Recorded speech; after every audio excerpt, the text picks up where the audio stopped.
आज हम हिंदी सिनेमा का एक और भूला बिसरा मगर नायाब हीरा की स्टोरी आपके लिए लेके आए हैं।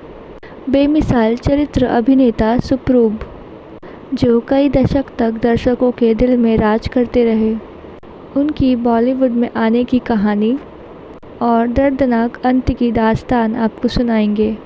मशहूर मूवी साहब बीवी और गुलाम में मजले सरकार का किरदार याद है आपको, या ज्वेलथीप का विशंबर नाट सेठ, पाकीज़ा का हकीम साहब तो याद ही होगा। ये रोल किसी और ने नहीं बल्कि महान अभिनेता सुप्रूब ने ही किए थे। वैसे उनका पूरा नाम DK सप्रूव था, यानी दया किशन सप्रूव, लेकिन हिंदी सिनेमा में सिर्फ सप्रूव नाम ही उनकी पहचान बन गया। 16 मार्च 1916 को जम्मू में सप्रूव पैदा हुए। वो एक कश्मीरी ब्राह्मण परिवार में जन्मे थे। पिता उस समय राजा के खजान के विभाग में थे। उनका परिवार कश्मीर से लाहौर चला गया था, मगर बंटवारे के बाद वो पंजाब आ गए थे। वैसे सप्रूव का हिंदी सिनेमा में आने का किस्सा बड़ा ही रोचक है। उन्होंने कभी भी एक्टिंग का नहीं सोचा था। वो तो पढ़ लिख के जालंधर में PWD में नौकरी किया करते थे। कश्मीरी होने की वजह से उनकी रंगत गोरी और आंखें नीली हुआ करती थी। उनके कुछ पंजाबी दोस्त थे। वो उनसे अक्सर कहा करते, तुम इतने खूबसूरत हो, यहाँ क्या कर रहे हो? फिल्मों में जाओ और हीरो बनो। सप्रूव को भी लगा कि एक बार किस्मत आजमाई जाए। वो भी मजाक मजाक में जालंधर से पुणे आ गए। साल था 1944। वो सीधा पहुँचे थे मशहूर प्रभात स्टूडियो, जिसको P शांताराम बाबूराव जैसे दिग्गज चलाया करते थे। D शांताराम की नज़र जैसे ही सुप्रूव पे पड़ी, शांताराम ने फ़ौरन अपने पास बुलाया और पूछने लगे, तुम कहाँ से आए हो? तुम तो यूरोपियन हीरो लगते हो। आओ मेरे पास बैठो, मुझे तुमसे बात करनी है। V शांताराम सुप्रूव से इतने ज़्यादा प्रभावित हुए कि वहीं पे अपनी मूवी राम शांति राम का ऑफ़र दे दिया। कंपनी की ओर से हर महीने 3000 का उनको वेतन मिलता था। उस ज़माने में सप्रूव पहले ऐसे अभिनेता थे जिनको इतना ज़्यादा वेतन ऑफ़र हुआ। मूवी आई और सुप्रूव ने उसमें पेशवा का किरदार निभाया।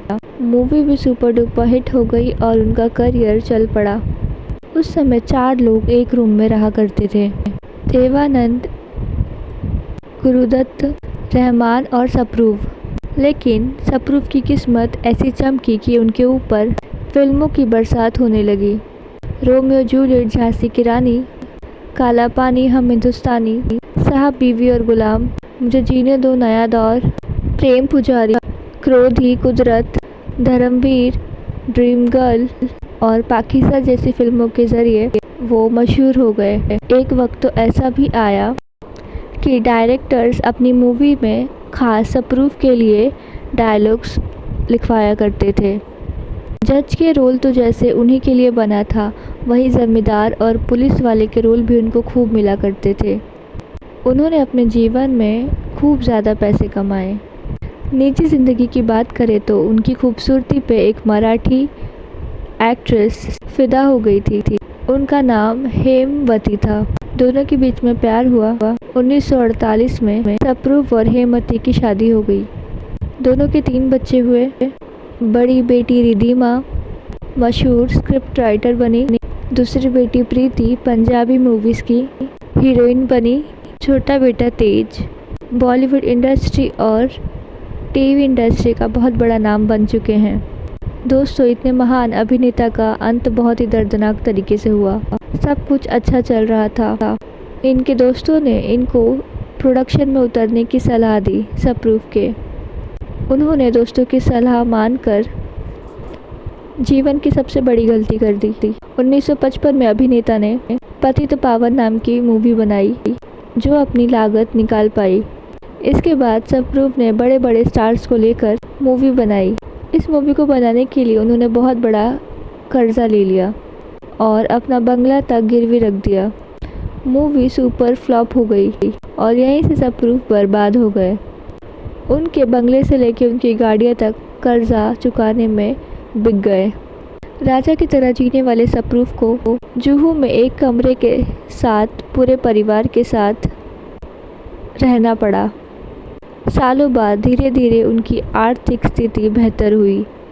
इसी बीच एक्टर को डायबिटीज़ की बीमारी ने घेर लिया।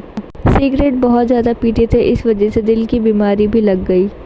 इन बीमारियों को झेलते हुए वो अपनी बेटी रीमा के साथ एक प्रोजेक्ट पर काम कर रहे थे और इसी बीच उनके सीने में थोड़ा दर्द होने लगा। जब चेकअप करवाया तो पता लगा कि सप्रूफ को कैंसर ने जकड़ लिया था। इसके बाद उनकी हालत बहुत ज़्यादा ख़राब हो गई। साल भर तक वो अस्पताल में भर्ती रहे। इसी बीच कैंसर ने शरीर खोखला कर दिया और 20 अक्टूबर 1977 को उनको बहुत बड़ा हार्ट अटैक आया और सिर्फ 63 साल के सप्रूफ की मौत हो गई।